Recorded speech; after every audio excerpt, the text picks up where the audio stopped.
पुराने नियम में जब परमेश्वर ने अपने दास मूसा को चुना, तो मूसा के जैसा सामर्थ्य पुराने नियम में आपको कोई दिखेगा नहीं। चाहे वो चट्टान में से पानी निकालना हो, समुद्र को दो भाग करना हो, अपनी छड़ी को उठाकर विपत्तियां लेके आना हो, राजा को हराना हो, 20 लाख लोगों की अगुवाई करनी हो, उसके जैसा माइटी मैन ऑफ गॉड आपको नहीं दिखता। वचन कहता है निर्गमन 15 उसकी 23 आयत में लिखा, जब वो मारा नामक एक स्थान पर पहुंचे तो वहां का पानी खारा था और वो पी नहीं सके, उसका नाम मारा पड़ गया। ये कहकर वो मूसा के खिलाफ बकबक करने लगे कि हम क्या पिएं।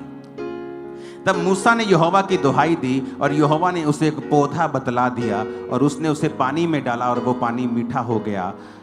वहीं यहोवा ने उसके लिए एक विधि और नियम बनाया और ये कहकर उनकी परीक्षा की, यदि तू अपने परमेश्वर का वचन तन मन से सुने, आप आगे घर जाके पढ़ लेना।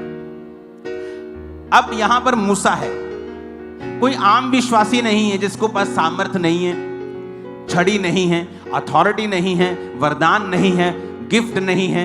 ये एक ऐसा परमेश्वर का दास है जिसने लाल समुद्र दो भाग कर दिया, जिसने राजा के सामने राजा की लकीरें निकाल दी, जिसकी राजा उसके सामने लकीरें निकालने पे मजबूर हो गया। पहलोठे मारे गए, औलों की वर्षा हुई, अंधेरा छा गया, कुटकियां आई, डांस आए, क्या कुछ उनके साथ नहीं हुआ। इतना माइटी मैन ऑफ गॉड परमेश्वर के सामने प्रार्थना करता है और परमेश्वर उसे क्या कहता है, इस गंदे पानी में, इस खारे पानी में मैं तुझे एक पौधा बदलाता हूं, ये पौधा इसमें डाल देना और पानी मीठा हो जाएगा।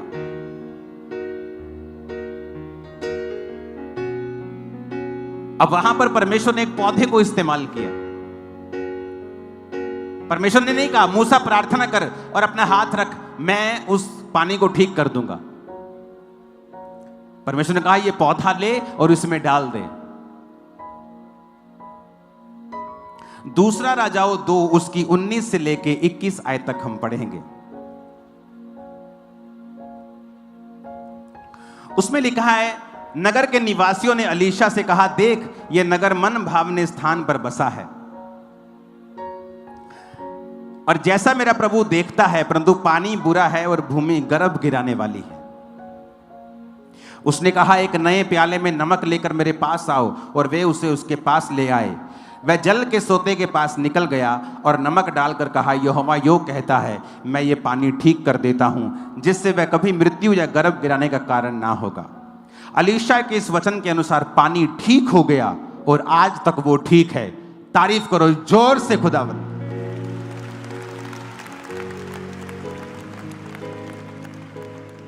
अब कौन था Alisha? Another mighty man of God, नदी को 2 भाग करने वाला, बड़े बड़े मिरेकल्स करने वाला, मुर्दों को जिंदा करने की सामर्थ्य उसके अंदर थी। और उसको उसके लोग कहते हैं ये पानी बहुत बुरा है, खारा है। तो जब हम पानी पीते हैं तो लेडीज का अबॉर्शन हो रहा है, मिस कैरेजेस हो रहे हैं। उसने कहा एक नए प्याले में नमक लेके आओ। आपको क्या लगता है अलीशा ने ऐसा क्यों कहा? क्या अलीशा अगर अपने आप से कहता तो क्या वो पानी चंगा होता? कभी नहीं चंगा होता। क्या मूसा अगर अपने आप से कहता कि फलाना पौधा इसके अंदर डाल दो, पानी ठीक हो जाएगा, क्या वो होता? कभी नहीं होता। वो एक ऐसे प्रभु के जन थे जिनको पवित्र आत्मा अगुवाई करता था। अब यहां वो को मूर्ख कहे कि नहीं नहीं एलीशा को प्रार्थना करनी चाहिए थी, ये क्या है बाबों का काम, नया प्याला ले आओ, नमक ले आओ। जब पवित्र आत्मा कार्य करता है वो तुम्हें पूछ के नहीं करता, वो तोता नहीं है, वो आत्मा है खुदा का, जैसे करना चाहता है वैसे करता है। तुम उसको डिब्बे में बंद करना चाहते हो, इसीलिए आज लोग उस लेवल पे नहीं जा पाते जो परमेश्वर उनके जीवन में चाहता है। यहां पर वो माइटी मैन ऑफ गॉड है, क्या ले हैंड नहीं कर सकता उसके ऊपर, पानी के ऊपर? क्या प्रार्थना करके ठीक नहीं कर सकता? कहता नए प्याले में नमक लेके आओ। लोगों को लगता है जब आप बाबाओं के पास जाते हैं आपको कुछ देते हैं, लोगों को लगता है कि ये बाबा कल्चर है, मसीह में ऐसा नहीं होना चाहिए। अरे उल्टा है, ये मसीह ऐसा होता था, मसीह लोग करते थे। उन्होंने कॉपी की है, क्योंकि शैतान हमेशा कॉपी करता है। वो ओरिजिनल को देखता है, सब चीज कॉपी कर लेता है।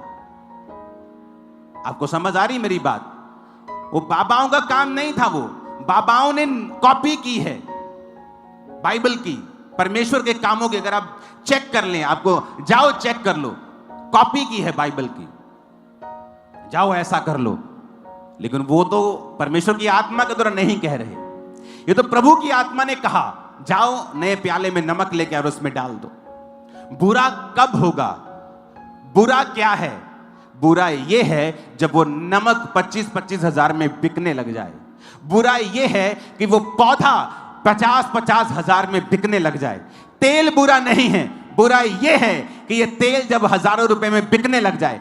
जब आपको दिया गया है फ्री, आज ये वही कार्य करेगा जो एलीशा की लाइफ में हुआ था, जब मूसा की जिंदगी से हुआ था, वही करेगा ये। और लोगों को मालूम नहीं कि ये पवित्र आत्मा कर रहा है, तुम्हारे कहने से रुकने वाला नहीं है। ऐसी हजारों घटनाएं हैं बाइबल में। क्या मूसा सामर्थी नहीं था? क्या वो प्रार्थना नहीं कर सकता था? क्या यहोवा उसकी विनती नहीं सुनते थे? क्या एलीशा सामर्थी नहीं था? क्या परमेश्वर उसकी प्रार्थना को नहीं सुनता था? लेकिन इसीलिए कहा जाता है कि जब आप चाहते हैं पवित्र आत्मा आपको इस्तेमाल करे, अपने आप को परमेश्वर के हाथों में सौंप दे। सियाने बनने की कोशिश ना करें, परमेश्वर को सिखाएं मत कि नहीं तुझे मेरी प्रार्थना के द्वारा ही काम करना है।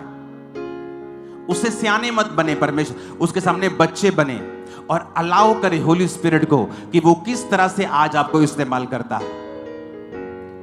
आप किसी के घर में जा रहे हैं सुसमाचार प्रचार करने, हो सकता है आप बड़े सरमन सोच के गए हों, लेकिन जब आप वहां पे पहुंचे, अगर आप पवित्र आत्मा के जन हैं, पवित्र आत्मा हो सकता है आपसे बोले कि नहीं, इससे प्रचार की बात मत कर, इससे बिजनेस की बात शुरू कर। आप उससे बिजनेस की बात शुरू करते करते कैसे वो प्रचार के रूप में आप बाद में उसे चेंज कर देंगे, और कैसे पवित्र आत्मा उसको छू लेगा और आप वचन से उसे ऐसी शिक्षा दे देंगे उसको मालूम भी नहीं होगा और वो मसीह में आ जाएगा। ये पवित्र आत्मा का काम। लेकिन उसके लिए आपको खुला रखना पड़ेगा अपने आप को कि होली। आज लोग समझते हैं अपने आप को सियाने, अपने आप को मूर्ख समझो। पवित्र आत्मा के हाथों में अपने आप को दो ताकि वो कैसे काम करता है। बाइबल देखो, बाइबल भरी भरी पड़ी है।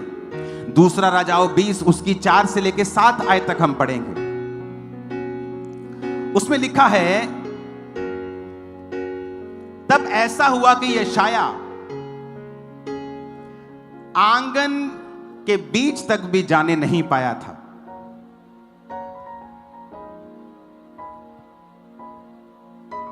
हालेलुया। तो ये वचन उसके पास यहोवा का पहुंचा। यशाया गया हिजकिय्याह नबी के पास, तेरी मौत आ गई है, अपने घराने में आज्ञा दे, जिसको जो प्रॉपर्टी देनी है दे दे। प्रभु कहता है कि जो बीमारी तुझे हुई है इससे तू मर जाएगा। हिजकिय्याह रोया, प्रभु के सामने उसको अपने पुराने सारे रिकॉर्ड ले आया कि प्रभु मैंने अच्छी तरह से तुझे माना है। तो लिखा भी यशाया मैसेज दे के वापस नहीं पहुंचा भी नहीं था। परमेश्वर फिर से यशाया को कहता है कि लौट कर मेरी प्रजा के प्रधान हिजकिय्याह से कह दे कि तेरे मूल पुरुष दाऊद का परमेश्वर यहोवा यूं कहता है कि मैंने तेरी प्रार्थना सुनी और तेरी आंसू देखे हैं। देख, मैं तुझे चंगा करता हूं, परसों तू यहोवा के भवन में जा सकेगा। मैं तेरी आयु 15 साल और बढ़ा दूंगा। मैं अशूर के राजा के हाथ से तुझे और इस नगर को बचाऊंगा, और मैं अपने निमित्त और अपने दास दाऊद के निमित्त इस नगर की रक्षा करूंगा। तब यशाया ने कहा, अंजीर की एक टिकिया ले और उसे लेकर अपने फोड़े पे बांध। तब वो चंगा हो गया। अब रोक सकते हो पवित्र आत्मा को? रोक सकते हो पवित्र आत्मा को? यशाया कहता, अंजीर की एक टिकिया ले। उसे कैंसर का फोड़ा था, आम फोड़ा नहीं था। कोई आम फोड़े से मरता थोड़ी है, वो मर रहा था, डेथ बेड के ऊपर था। प्रार्थना की, मन खोला, रो रो कर प्रेयर की, पास्ट बताया, प्रभु मैं तेरे साथ वफादार रहा हूं। अभी यशाया वापस पहुंचा नहीं, प्रभु ने कहा वापस जा फिर से। अरे प्रभु अभी तो मैं आया हूं। नहीं, फिर वापस जा। और उसे बता मैंने उसके आंसू देखे, प्रार्थना सुनी, उम्र को 15 साल बढ़ा दूंगा। और यशाया ने कहा अंजीर की एक टिकिया लेकर अपने फोड़े पे बांध ले और लिखा तू ठीक हो जाएगा। और वो ठीक हो गया और परसों यहोवा के भवन को चला गया। अब यहां पर भी बहुत से ज्ञानी आएंगे आपको ज्ञान देने के लिए कि यशाया अगर सामर्थी है, प्रभु का असली भविष्यद्वक्ता है, तो उसने प्रार्थना करके उसको चंगा नहीं किया। अरे तुम्हें क्या लेना देना जैसे परमेश्वर काम करना चाहे? तू क्या परमेश्वर का वकील है? तुझे क्या लेना देना? तू ये मत कह प्रभु ऐसे ऐसे कर, तू ये कह प्रभु मैं मौजूद हूं, मुझे इस्तेमाल कर, जैसा तू चाहे वैसा इस्तेमाल कर। हालेलुया।